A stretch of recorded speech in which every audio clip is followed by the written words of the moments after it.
Everything that I have, we all dreamed of and wanted to become, we all did it in this building.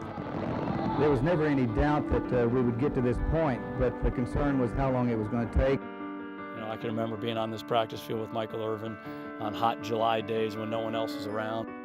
We build a team out here. It just feels like it's a second home.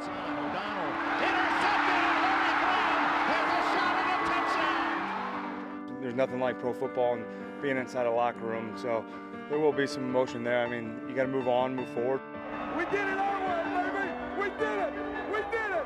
We did it! It is amazing, man. Time moves.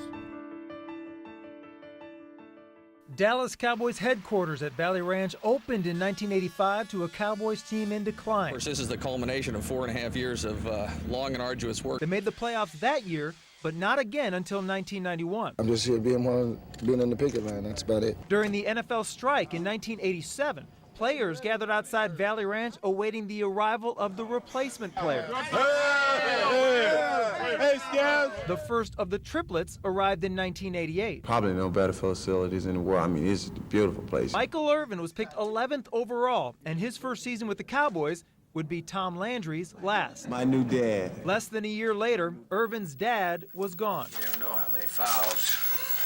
Yeah, boy. In 1989, Jerry Jones bought the franchise, ushering in a new era. I intend to have an understanding of jocks and socks. And ushering out the only head coach the Cowboys had ever had. You're going to remember the players. Landry's firing was the backdrop to the hiring of Jimmy Johnson. I don't want to get this thing started off on the wrong foot. A few months later, Johnson made all his players run 16 110-yard dashes.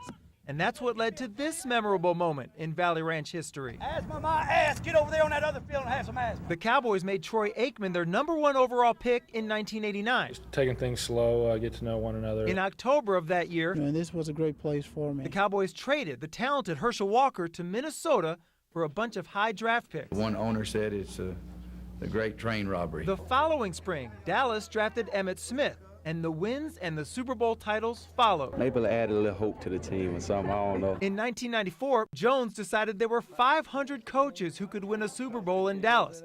So Johnson was gone, and Jones picked one, Barry Switzer. We got a job to do, and we're gonna do it, baby! The most weight anyone ever lifted at Valley Ranch? That's easy. Former offensive lineman Larry Allen once bench pressed 700 pounds. In 2003, Jones hired Bill Parcells to be the head coach on the heels of 3 straight 5-11 seasons. There are going to be differences. It's not going to be status quo. One of the most bizarre days at the team's headquarters was September 27, 2006. Valley Ranch was packed with reporters to hear Terrell Owens say that he did not try to commit suicide. It's very unfortunate for the reports to go from an allergic reaction to a definite suicide attempt. Terrell has 25 million reasons why he should be alive. In 2004, the Cowboys began using their indoor facility, which we all referred to as the practice bubble. For 5 years, anytime the weather was bad, they practiced inside. And we as reporters used it as a backdrop for our on-camera stand-ups. Then on May 2nd, 2009, it all came crashing down.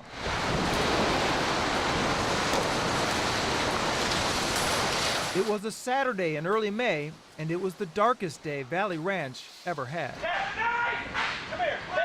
You know, we could see the thing coming down. We sprinted for the door.